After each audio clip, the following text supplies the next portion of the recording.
हमारे देश में बाबरी मस्जिद और राम मंदिर का विवाद कई वर्षों तक चलने के बाद अभी कुछ वर्षों पहले ही समाप्त हुआ है। लेकिन अब एक नया विवाद ज्ञानवापी मस्जिद को लेकर तैयार हो रहा है या तैयार किया जा रहा है। इसकी हकीकत आपको वीडियो के अंत तक पता चल जाएगी। नमस्कार दोस्तों, मैं हूं देवांश चंद्रा। आप देख रहे हैं रिवाइंड इंडिया।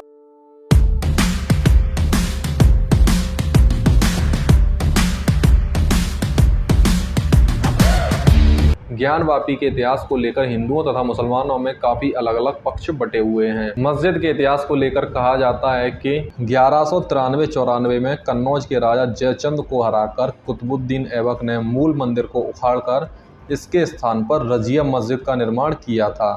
वहीं इल्तुतमिश के शासनकाल के दौरान एक गुजराती व्यापारी के द्वारा मंदिर का दोबारा निर्माण किया जाता है। अकबर के शासन के दौरान राजा मानसिंह के द्वारा मंदिर को रीबिल्ड किया जाता है, लेकिन ये मंदिर फिर से औरंगजेब के उत्साह के दौरान नष्ट कर दिया जाता है। ज़्यादातर मुस्लिमों द्वारा ये रिजेक्ट किया जाता है कि औरंगजेब ने धार्मिक उत्साह में मंदिर को नष्ट किया और कहा जाता है ओरिजिनल बिल्डिंग कभी भी मंदिर नहीं थी, बल्कि दीन ए इलाही के तहत बनी थी, जिसे औरंगजेब ने अकबर के विरोध के दौरान तोड़ दिया था। वहीं दूसरा पहलू कहता है कि ओरिजिनल बिल्डिंग एक मंदिर ही थी, जिसे हिंदू राजा ज्ञानचंद्र के द्वारा नष्ट किया गया था। लेकिन तीसरा पहलू कहता है कि मंदिर को औरंगजेब के द्वारा ही नष्ट किया गया था, लेकिन इसलिए इस मंदिर को तोड़ दिया जाता है क्योंकि उस समय पर यह मंदिर राजनीतिक विद्रोह का कारण बना था।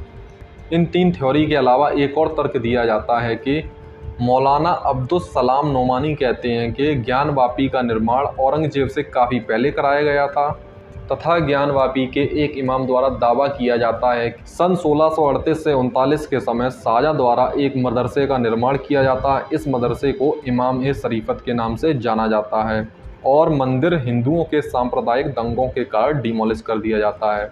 हमारे इतिहास में ज्ञानवापी को लेकर इतनी सारी थ्योरीज तथा दावे मौजूद हैं कि समझ नहीं आता किस पर भरोसा किया जाए तथा किस पर भरोसा ना किया जाए। इसलिए हम 16वीं सदी के लिखित इतिहास पर ज़्यादा भरोसा करने की कोशिश करते हैं।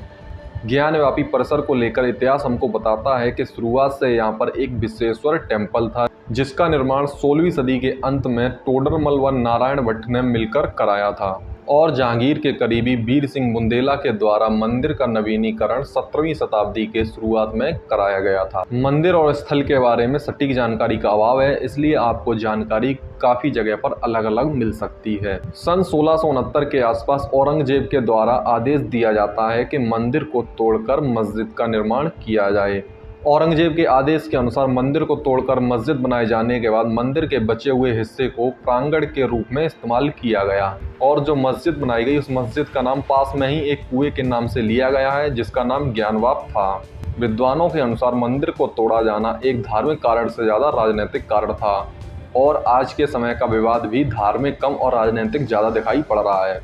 मंदिर को तोड़े जाने के बाद हिस्ट्री से हमको इसको दोबारा बनाए जाने के एविडेंस भी मिलते हैं, जो कि सन 1698 में अंबर के राजा बिशन सिंह द्वारा एक सर्वे कराया जाता है और पता लगाया जाता है कि ज्ञानवापी मस्जिद एक टूटे हुए मंदिर के स्थान पर बनी है। इसके साथ ही मंदिर की टूटी हुई आकृति की पहचान भी कर ली जाती है। पहचान करने के बाद राजा बिशन सिंह के द्वारा ज्ञानवापी मस्जिद परिसर की आसपास की जमीन को खरीद लिया जाता है, जिसका उद्देश्य मस्जिद को बिना नुकसान पहुंचाए ही मंदिर का निर्माण करना। सन 1700 के आसपास सवाई जय सिंह द्वितीय की पहल पर आदि विश्वेश्वर मंदिर का निर्माण किया जाता है, जो मस्जिद के सामने लगभग 150 गज की दूरी पर स्थित है। ये तो हम सब जानते हैं तथा हमारे इतिहास में भी है कि 18वीं शताब्दी के आसपास बनारस व बनारस के आसपास के क्षेत्र पर लखनऊ के नवाबों का कंट्रोल रहता है।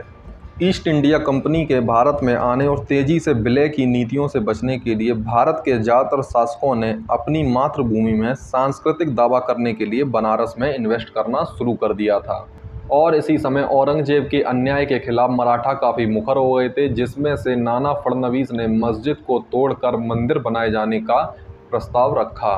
सन 1742 में मल्हार राव होलकर के द्वारा भी एक ऐसा ही प्रस्ताव रखा गया था, लेकिन ये प्रस्ताव कभी अमल में नहीं आ पाया। कारण स्थानीय ब्राह्मण मुगल दरबार से डरते थे तथा ब्रिटिश अधिकारियों को सांप्रदायिक तनाव की टेंशन थी।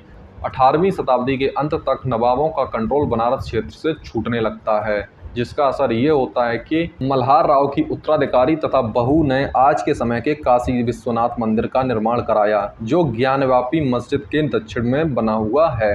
इसके अलावा यह भी मानना है कि मंदिर के मूल लिंगम को औरंगजेब के छापे से बचाने के लिए पुजारियों ने मंदिर के कुएं के अंदर छिपा दिया था।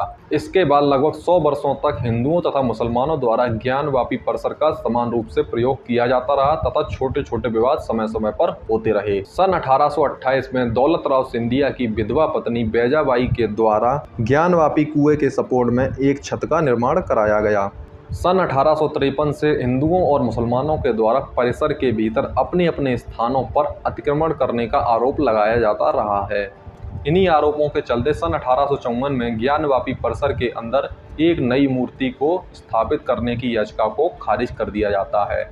इस विवाद के बाद सन 1858 में एक और विवाद सामने आता है जिसे हिंदुओं के पक्ष में सुलझा दिया जाता है। सन 1868 में चबूतरे के साथ साथ दक्षिणी दीवार पर हिंदुओं के द्वारा दावा किया जाता है। इस दावे के बाद मुसलमानों को मस्जिद पर नियंत्रण करने की अनुमति तो मिलती है, लेकिन केवल साइड वाला गेट यूज करने की। सन 1854 से सन 1909 के बीच कई सारे विवाद होते रहते हैं जिन्हें बार बार सुलझाया जाता रहता है।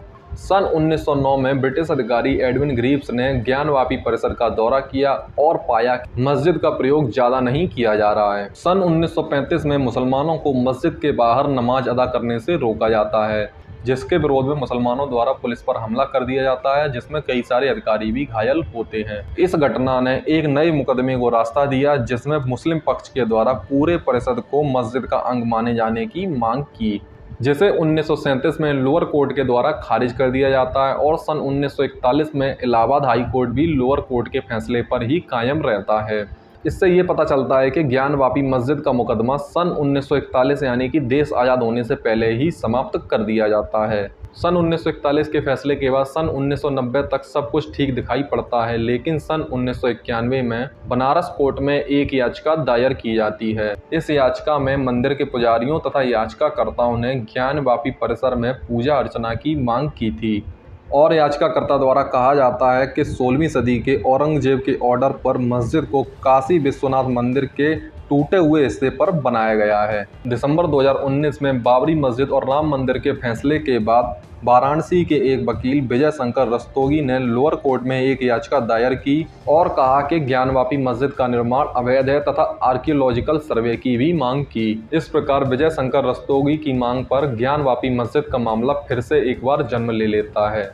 बनारस कोर्ट के द्वारा अप्रैल 2021 में आर्कियोलॉजिकल सर्वे ऑफ इंडिया को सर्वे कर रिपोर्ट देने के लिए कहा जाता है। हालांकि उत्तर प्रदेश सुन्नी वक्फ बोर्ड और ज्ञानवापी मस्जिद को चलाने वाली अंजुमन इंतजामिया मस्जिद कमेटी ने रस्तोगी की याचिका का विरोध किया और मस्जिद के सर्वे के लिए बनारस कोर्ट के फैसले का भी विरोध किया। विरोध के बाद ये मामला इलाहाबाद हाई कोर्ट में पहुंचता है और सभी पक्षों को सुनने के बाद सर्वे पर रोक लगाने का अंतरिम फैसला दे दिया जाता है। इसी फैसले के समय इलाहाबाद हाई कोर्ट ने अपने आदेश में कहा कि पूजा स्थल अधिनियम सन 1991 के अनुसार कानून पूजा स्थल के रिलीजियस एस्पेक्ट पर किसी भी तरह के बदलाव पर रोक लगाता है तथा 15 अगस्त 1947 को जिस स्थिति में था वही स्थिति अंतिम मानी जाएगी। इसके बाद सुप्रीम कोर्ट का रोल सामने आता है। CJI S.A. बोबडे की अध्यक्षता वाली बेंच इलाहाबाद हाई कोर्ट के पूजा स्थल अधिनियम की वैलिडिटी के जांच के लिए एग्री हो जाती है। यदि बात की जाए आज के समय पर केस की क्या स्थिति है तो वो भी जान लीजिए। दिल्ली की 5 महिलाओं द्वारा ज्ञानवापी मस्जिद की बाहरी दीवार पर स्थित हिंदू देवी देवताओं की मूर्ति की डेली पूजा करने के लिए एक याचिका दायर की जाती है। इस याचिका के बाद एक कमेटी का गठन किया जाता है और इस कमेटी के द्वारा ज्ञानवापी कॉम्प्लेक्स के अंदर रिकॉर्डिंग करने का निर्देश दिया जाता है, जिसकी रिपोर्ट 10 मई तक सौंपने को कहा जाता है। इस सर्वे का मस्जिद की समिति के द्वारा खुलकर विरोध किया जाता है। विरोध की वजह से कोर्ट ने सर्वे की रिपोर्ट को 17 मई तक सौंपने का आदेश दिया है। 16 मई को ज्ञानवापी परिसर के अंदर एक शिवलिंग मिलने का दावा किया जा रहा है, जिसे हिंदू शिवलिंग बता रहे हैं, उसे मुस्लिम पक्ष के द्वारा एक फव्वारा बताया जा रहा है। मुस्लिम पक्ष का दावा है कि तालाब में जिस जगह पर शिवलिंग मिलने की बात कही जा रही है वहाँ पहले तालाब में एक फव्वारा लगा हुआ था जो 10 साल पहले तक काम करता था। आशा करते हैं आपको वीडियो इन्फॉर्मेटिव लगा होगा। यदि वीडियो पसंद आया तो चैनल को सब्सक्राइब करें, वीडियो को शेयर करें। धन्यवाद।